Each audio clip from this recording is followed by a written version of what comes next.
everyone. I'm Megan Cullip, along here with Scott Micklin. Good morning, everyone. This is our COVID-19 local community information program for Wednesday, April the 22nd from KSJE in Farmington. It's good to have you along with us. Good to see you, Megan. Good Welcome to back. see you. Welcome back. Yes, thank you. You keep coming back. I do. Thrilled. I love it. It's Yes. my favorite thing to do during quarantine. Oh, well, all right. I know. Maybe raise the bar a little higher next time. For the next one. Oh, There okay. you go. All right. We have a lot of guests today on the show. We want to get right to them. Yes. So Yes. I don't mean to cut you off, but That's okay. we have someone We should. waiting on the phone. And we are very pleased to be joined by the Lieutenant Governor for the state of New Mexico. Lieutenant Governor Howie Morales is on the program today. Mr. Lieutenant Governor, welcome. It's nice to be able to visit with you. Thank you. I appreciate the time and appreciate all the work that you do to keep people informed during these difficult times. Well, thank you for that very much. And so we have some questions for you, Mr. Lieutenant Governor, and I guess the first question would be going off of what Farmington Mayor Nate Duckett said here about a week ago on KSJE. The mayor, of course, concerned about small businesses in New Mexico. I know you're probably hearing from other mayors as well. It's kind of that fine balancing act of keeping social distancing and trying to get a handle on this outbreak, but also noticing the small businesses that are suffering because they are not deemed essential under the governor's orders. And our mayor has asked that maybe small businesses be allowed to reopen at that 20% occupancy level. So let me just ask you your thoughts about that, or if you've even talked to your boss, the governor, about this. You know, and thank you for that. And we have had a lot of communication with local governments across the state. A lot of concerns out there, as we know that this is a time that none of us have experienced before. But we also want to point out, first and foremost, the work that New Mexicans are doing as far as keeping the spread at a minimal, making sure that we can continue to save lives, and the impact that it's having as we look and see around the country and how New Mexico is really shining in what it's doing. So I wanted to point that out as well. But we recognize that these are difficult times. Small businesses are struggling, and we see the income, the impact to local communities from gross receipts is also a factor as well. You know, and that's why the governor has, and you'll see in the press conference today, more discussion to take place as far as some of the plans that are in place, what's being considered, and especially this transition as we start to look and see how can we safely reopen New Mexico and what that timeline can look at. So we are listening. We understand the concerns that are out there, but we want to make sure that people know that that we're doing all we can to continue to bend that curve, flatten that curve, and continue to save lives in the state. Great. I have a follow-up question to that, Lieutenant Governor. This is Megan. When it comes to releasing us from these stricter shutdown, lockdown policies and back into the wild, so to speak, is it possible that what might happen is we might get sort of sent out, try to return back to normal, and then find that there's another surge in infection and be forced back into lockdown? I think there's a lot of concern about that, and a lot of concern about how often can we go back and forth in being in lockdown. So can you guys speak to that? Yeah, and I appreciate that, just simply because those are some of the unknowns. Those are things that are being discussed, and probably, as we know how devastating that this has been on all of us. Imagine that, having to go through, open up, and then having to shut down again. That would be something that we can't even imagine. So those are the concerns that are there. You know, other states are moving forward, and as of May 1st, and some as early as Monday, will start reopening. New Mexico is just not at that point yet. We're continually looking, and we want to have stakeholders involved. We want to have people who can give us an input, not only from large business, small business, but also communities that are important to our state, agriculture, ranching, those type of industry leaders that we want to hear from, and we will continue to do that along with our local governments. But to go back and have to shut down because we opened too soon, that would just have that much more of an impact, and New Mexico just can't sustain that. Great, yes. And this is speaking from the perspective of San Juan County here, being in the Four Corners region bordering, Arizona, Colorado, Utah. Is our state government in constant communication with those three states? Because, as you mentioned, some states are pushing ahead maybe faster than New Mexico, and so we could foresee a problem of just people crossing interstate lines that are maybe more infected. So are you guys in constant communication with those folks? Yeah, there's the governor's in calls every single week with the White House, with all governors across the state, and especially across the country, and especially with states that are near us, to continue to see what's happening in Colorado, what's happening in Utah, Arizona, and Texas, as we're bordered around all those states. Many of those states are moving forward in a direction that they want to open up sooner rather than later. It is a concern because it does put some possibility that people just cross state lines.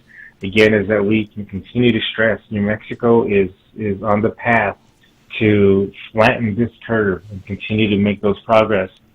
We can't stop now. We have to stay the course because we believe it'll be for the better long-term impact if we can do that.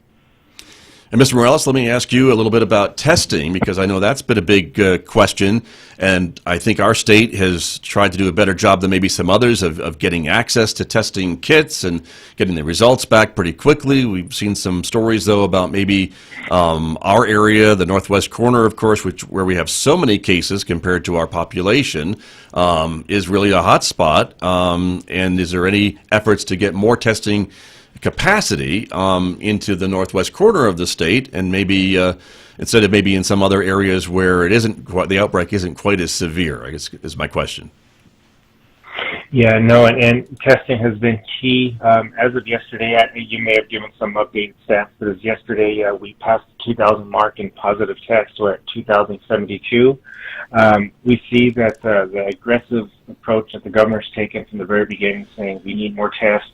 We need to make sure that we're having an idea of what is happening, and it's no secret that when we look and see, just yesterday, McKinley County, 45 new cases, San Juan County, 21 new cases. We see the impact right there in the Northwest, so the push continually to get more tests all across the state with specific certain focused areas. You're going to see that that's going to continue to ramp up, and with support from our National Guard to assist to ensure that we can help our not only the Navajo Nation, but other tribal communities who may need that support. And I appreciate that answer. And that goes to the question about maybe reopening, businesses in some of our states or counties, if we do it on a county by county basis. I mean, could you see something like that perhaps happening, that maybe some parts of our state may reopen sooner than other parts because of the local caseload and maybe local testing results that show that some counties are not quite over their surge of cases? Those are some of the discussions that I know that we get into lengthy talks with the governor and looking at all possible options. And I think that that's going to be continual of what we're trying to do is not put anything off the table. What we do want to be careful about is that we want to make sure that we don't have a false sense of security to a community who maybe hasn't tested as many people positive, and then we start having people going into other communities and people going across county lines to whether it's everyday purchase of goods or whether it's just for leisure or whatever the reason might be. That's a concern when we start seeing the movement that takes place, is actually what's happened right here. As we saw in New Mexico, it was travel related, and so those are things that we keep close to us as we continue to make decisions. But nothing is off the table as far as discussions and possibilities, just like that. Great. Follow-up question to testing. When we're talking about flattening the curve and looking at surges and positive tests and stuff, knowing, of course, there's a lag between when you take a test and when that result comes back, how accurate can we assume that these numbers are as far as daily cases, new cases, cases statewide? Like, is there going to be some point where we can really accurately judge, like, okay, fine, this curve is flattening? Is there like a number of weeks? And I know this might be a better suited question for our medical folks, but I was just wondering in reporting of numbers and if there's like a lag there. There's been the results and the turnaround of the testing has definitely improved. We're fortunate in New Mexico with the cooperation and the collaboration with our labs, so that's the real benefit that we have here. And I'm very confident actually on the tests that have been given and the positives that have been confirmed, that those are reliable. What we're starting to see, and it's a good point that you bring that up, because we're starting to see across the country that there's some discussion as far as all the tests that have been done, and many of them not being accurate, and many of them giving this idea that that more people may be had contacted with the virus, or people may have not been tested positive, when in fact the testing instrument was something that wasn't accurate. So that's why New Mexico is very careful in how we approach that, and making sure that we look, whether it's antibody treatments, if it's utilization of other type of medical advances, that we ensure that we're taking that slowly and not rushing into anything and give false information. Thank you very much. And Mr. Lieutenant Governor, can I ask, while we have you on the phone here, a little bit about the budget? I know you and everyone in Santa Fe and everyone all over the state is watching the prices of oil, of course, and our budget is so dependent on that resource. There is a special session, I think, that the governor has mentioned she would like to call sometime this summer, maybe when things settle down just a bit. But how concerned are you, how concerned is she about the budget for our state, and to be able to do some of the things that she wants to accomplish, but she needs money to do it? Yeah, we're very concerned, just like everyone else. Myself had the opportunity during my work in the Senate to be on the Legislative Finance Committee. I knew when a budget was built and based on a price per gallon of oil, or a barrel of oil, and never had we experienced going into the negative as we did a couple of days ago. So this definitely has a tremendous impact.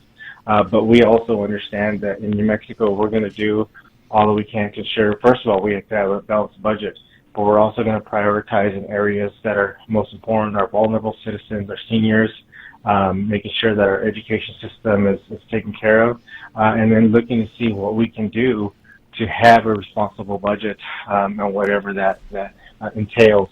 I will say, and work with the legislative leaders, and the budget that was drafted this year, they were very wise to work in hand with the governor to make sure that our budget had a good amount of surplus, reserves, I should say, that really will help us during this time. We also are seeing that to the federal side, there's communication that's taking place, whether it's dollars that are coming in that was just approved yesterday from the Senate for small business, to further that discussions to assist our hospitals and our local governments, including state and the county and city levels. So those are all discussions that are in place right now. We don't anticipate going into special session no earlier than June. But when that special session happens, again, all options are on the table to see what needs to be done to have that balanced budget, not only for next fiscal year, but this current fiscal year as well. Sure. And I know you mentioned some of the federal programs that are coming. The Senate just passed another one yesterday, you mentioned, for small businesses. There's also talk that maybe there'd be some federal help for state and local governments, because we're hearing, even here in Farmington, I think as well as other cities around New Mexico, that maybe those governments, because of the drop in gross receipts tax revenue, people aren't buying as much as we normally do because we're home. And so help for maybe local governments as well, and the state can only do so much if they're facing a deficit. Are you hopeful that maybe there'll be some federal relief for both your state budget and county and city budgets? And we're in constant communication with the federal delegation, and they're working extremely hard to make sure that we can have assistance and support, as has shown with the small businesses, as is shown with the hospitals. But I'm also looking very closely, because I was disappointed in yesterday's bill that passed the Senate. It didn't have local governments and state support in that. I know that there's discussion today to have another bill presented. That's going to be essential to make sure that we can have New Mexico local governments be supported, because you're right, with the impact to gross receipts, which is the major driver of our local economies, there's going to need, that support's going to need to be there. So I'm hopeful that even if it didn't get into this budget that just passed, or this bill that just passed, that it will be included in the next bill for budgeting purposes. Absolutely needed. Very good. Well, Mr. Lieutenant Governor, we appreciate you spending some time with us this morning, and I know you have a busy schedule, but we hope we'll be able to hear from you again in the future as things develop. I know conditions are changing, sometimes by the day, sometimes by the hour, so we appreciate your time this morning. Well, I appreciate the time and the information that you're able to get out to the public. I just want to remind everybody that we appreciate the sacrifices that are being made We're doing this to ensure that we can save lives and protect people, but at the same time, as we're also putting together plans in place to ensure that we're not only looking at it from a health crisis, but also addressing the economic crisis that we'll experience as well. So thank you so much. Very good. Thank you, sir. We'll talk to you again soon. That is Lieutenant Governor Howie Morales speaking to us from Santa Fe here on our local information COVID-19 program here from KSJE. Always great to hear from folks in the know, right? I know. It's wonderful. We get to ask all of our pressing questions and hear from an expert. Exactly. Right. So we appreciate that. So we may get them back. We'll see. Hopefully, yeah. I mean, as the situation develops, right, there's always going to be new questions. I'm afraid there will be. Yes. That's very true. Yeah. We have another person on the call on the line right now. So good morning. You're on KSJE. Hi, Scott. This is Sheila. Sheila Mobley is here. Good morning. How are you? I am okay, and how are you? Well, we're hanging in there, Sheila. It's great to speak with you. And Sheila Mobley is joining us because she is working on a Facebook group about Four Corners seniors. And so, Sheila, I'm going to stop talking and let you tell us about it. Well, it's Four Corners High School seniors. Because Yes. A couple of times I've mentioned this, and they're like, oh, okay, seniors.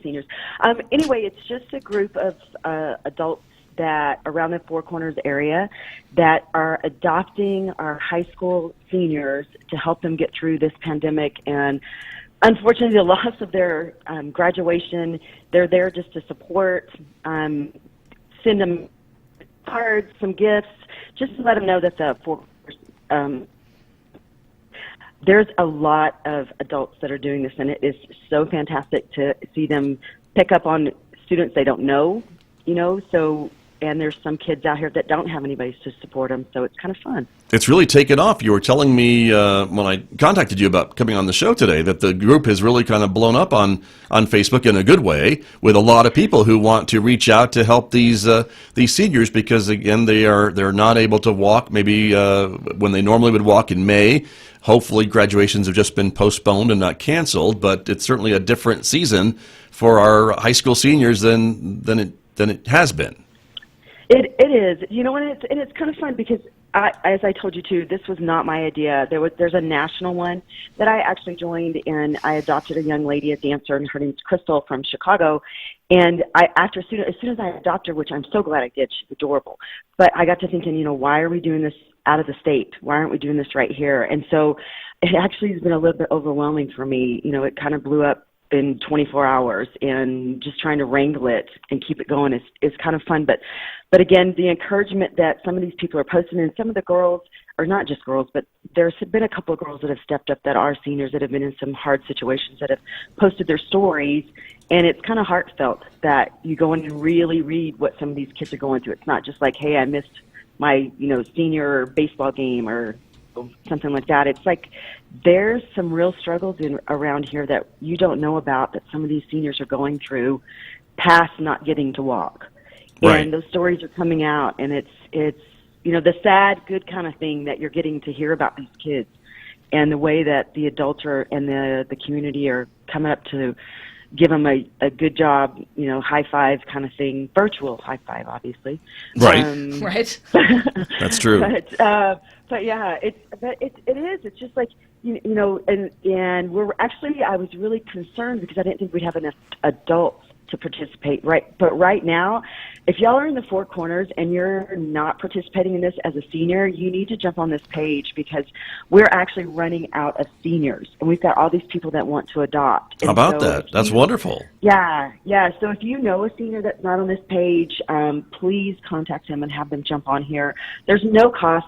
If you are the adult, there's really no financial obligation. I mean, it's your choice whether you send gifts and things like that, but we need some seniors. We need to pull in some more seniors. And it's the Four Corners. We really, I hate to say it, we don't want people from Denver and Phoenix, which we've gotten some of those too, and we had to, ask them to please step back. But it's the Four Corners. There's a ton of kids that, are out there that need support. But you're okay with Durango and Cortez and those places, right? Absolutely. Yeah. And I think homeschooled seniors could take advantage of this too, couldn't they? You know what? I'm glad you brought that up because we have had a couple. We haven't had very many, but we've had a couple, and they were reluctant to jump on here. I've gotten messages saying, "Hey, is it okay?"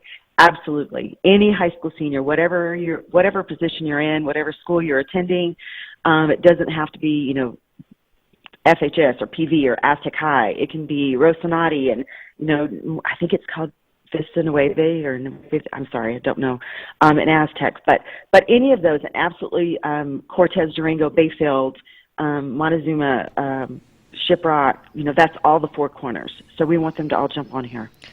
Great. So how would I find this Facebook group? What's it called? Do I just search in the search engine? Well, if you'll just search for it, it's called Adopt a Four Corners Senior. And all you're going to do is so let's just say you're one of the seniors. All you're going to do is go in there and post some pictures about yourself, tell about yourself, your goals, your ambitions, your accomplishments you've already had. And then just at the very top, this is a couple of important things. At the top, put hashtag not adopted. So it's easy to search because there are so many kids. There's almost 4,000 people on this page right now. Put hashtag not adopted so that if someone's looking to adopt, they can easily search. Then once you are adopted, we ask that you then go back in and edit your post to say hashtag adopted 2020 senior. So that, again, it's easy to scroll through all the pages. That's what I do every morning and every night, is go through and say, okay, you're adopted. We need you to fix your post, things like that. And then also, too, we're also trying, I say we, it's just me, trying to streamline the post and keep all of the thank yous. We're now starting to see the posts from the kids saying, thanks for my gift, or thanks for my card, or thanks for the text you sent me today. That is all amazing. We want to see all that. But there's a thread at the top of the page that there's announcements. If you'll click up there, you'll find the one that says congrats, grads. And if you'll put all those thank yous there, then, again, it helps streamline the page so that the kids that aren't adopted are easily found. Great. And I just want to point out, there's a Facebook comment right now that says, even alternative school seniors, bring them on. And, of course, you would say, absolutely, any four-corner high school student, senior student. Right. Yes. Perfect. Right. That's exactly what Great. Exactly. There you go. And using those hashtags is brilliant, because then you can, as you said, Sheila, you can search right through that group and find all the seniors that have not yet been adopted. So then folks can then pick, and really it's open to them. You ask folks to maybe pick someone who they don't know, another senior, and again, just be able to offer those words of encouragement. I know you've got several suggestions on what folks can do. Maybe even if they want to spend a little bit on a gift card or something, even that would be something for these seniors this year, correct? Right, and there's even a thread at the very top that if you're, I don't want to say a vendor, but like if you make stuff at home, or if you have gifts, or if you just have ideas, not everything has to be financial, meaning you don't have to go out and buy something, especially right now. I mean, you can go out and chalk paint their front porch if you want to, or make them a poster, or just send them a text and say, how's your day going? It doesn't have to be big, huge gifts or, money in car or anything like that. But there is a thread. One more thing. There's a thread for gifts, yes, and I'm sorry, I go squirrel. But there's also a thread. We have 13 photographers, local photographers, that are donating their time, because the kids are not only missing out on graduation, missing out on prom and all kinds of things. So there's a thread. We have 13 photographers that are donating their time next weekend to take pictures for these kids, and it's completely free. So if you're interested in that, it's a 15-minute session. All the photographers are donating 5 digital pictures, and then you can go back and buy more later. But there's dates, places, and times for each one of the photographers, so you can go in and contact them as well. So that's pretty cool that they're doing that, and in hopes that you will now go back in and support those photographers for doing that. Sure. No, that's a great point. And again, it just goes to show what a caring community that we have. We keep hearing that over and over again, especially during these times. And here we have these other businesses kind of offering their services to these seniors. And so we want to get the word out to those who maybe aren't on your group yet, because you mentioned you're running out of seniors, to get their senior posted, right? So for parents, grandparents, folks who are listening, watching this morning, that's what they need to do. And this is really a Facebook thing, right? There's really no other way to do this but get on Facebook and go to your group and add that post, correct? Right. It's only Facebook, yeah.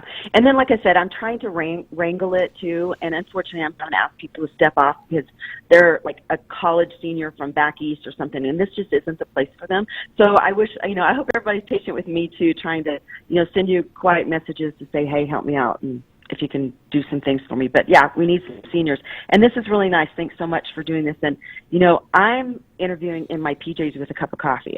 Good for you. Good for you. That's why you opted out of the Zoom. I understand. Scott may or may not be wearing dress pants or Right. pajama Or pants. slippers. We That's don't know. right. We don't know. But that's true. We won't know. We won't. Exactly. Well, Sheila, I thank you for joining us and talking about this program. Again, it's great what you're doing and what the community is doing for the seniors. That again, it's just we've never experienced this before, and we all remember, I think, our senior year at high school and how many events were going on, and just being able to walk across stage. You mentioned prom being canceled or postponed, and just all these things that the current graduating class does not have. Are able to do this year, and so this is maybe one way to at least give them some special memories as well. Yeah, absolutely. Absolutely. Very good. Well, again, the name of the group is Adopt a Four Corners High School Senior. Yes. Okay, it's on Facebook. You can search for it, everybody. And again, you can search through, find a senior to adopt. And if you have a senior in your household, you can put their picture and information up there, and they can be adopted by people who are standing by. It sounds like Sheila's got a bunch of folks just waiting to adopt somebody. We do. So jump on there, and again, thanks so much.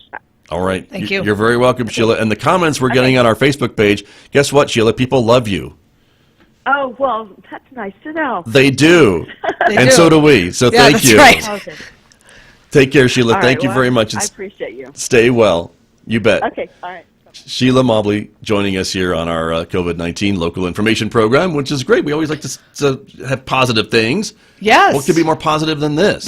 I don't know. This is pretty Right? precious. I know, Yeah. right? Yeah, this is pretty good. I like it. I like it a lot. Yeah. So there you go. Hopefully we'll get some more seniors on there, and that's the thing. I'd hate for anyone to be left out. I Right. really want so please spread this program, spread the word, so that we get Right. everybody. Get 'cause the kids matched up. I think folks would be really wanting to help everybody. I think so. So yeah, and that's- like that's teenagers are important. not the best at being like overly effusive with their gratitude. Or, Oh, really? They really What? don't want to let you know that I'm they. shocked that you would shocked, say that. Shocked, a I teenager say. would be Shocked. described that way. Right, right. But A little okay. closed off, not really Right. as responsive to the encouragement in an outward way, but they love it. I mean, there's no way. Yeah. We all love being showered with encouragement and affection, so get on it. Yeah. There you go. That's Yeah. right, everybody. So, perfect. We haven't talked about numbers today. Do we want to end on Yeah, I numbers, was or do we gonna want to say- end on this positive thing? Because we're Well- feeling pretty good today. I know. I just feel like the numbers are important, though. They kind of are. They You are. know, we kind of are. Let Well, me I get to mean, them. because can if get you're to them. like, hey, maybe I'll throw a big block party or something, and then you look on the dashboard and you're like, psych, 21 new cases yesterday. Yeah, Maybe not. I mean, I just feel maybe like not. sometimes you need a sobering moment. Right. So let's provide that. I mean, for everybody. yeah, I'm the Sorry. queen of providing sobering moments. Yeah. So, let's take Sorry, a look here. We did guys. get some new information. The Lieutenant Governor was mentioning some of the numbers earlier, so we have some of that. But I can go to the website right now, and there we go. I'm going to clear off the screen here just momentarily Great. here. So we had 103 across the state yesterday, Okay. new positive cases, right? So we're now over 2,000 across the state. Yep. As we mentioned, another 21 here in San Juan County for a total of 314. Mm-hmm. 7 more deaths in the state. There were no new deaths in San Juan County, so Mm-hmm. I guess that's somewhat positive, even though 7 other people passed away across our state. Right. But the recoveries are up by 28. So Yeah. that as well. So- there's that. So as we scroll down, there were a couple other news stories. The Navajo Nation updated their numbers yesterday, and I'll get to that in just a moment. La Plata County has 4 new cases, Okay. which I think is worth mentioning. And the other update about those first responders who had tested, who had been possibly exposed to a COVID-19 case, so they were concerned that they were exposed. They've all tested negative. So it was 2 EMTs and 2 sheriff's deputies, so they've now been cleared to go back to work. great. So that's the positive. That's That the good is news. There's that some is good news. yeah. See, there you go. Should save that. That Yeah. is some good news. But I want to talk about the Navajo Nation numbers because they have changed their reporting just a little bit, and they are now only talking about members of the tribe that live on the reservation. They were including some of the border town numbers before. Okay. So their numbers have kind of dropped if you've been paying attention, but they're still high at Right. 1206. They had 63 new cases yesterday and a total of 4 deaths, but it's lower than it was the day before, if you've been watching. So they have changed their method of collecting these numbers, and it's noted in this information on our website, ksje.com. The Office of Epidemiology has changed the way they are collecting this data.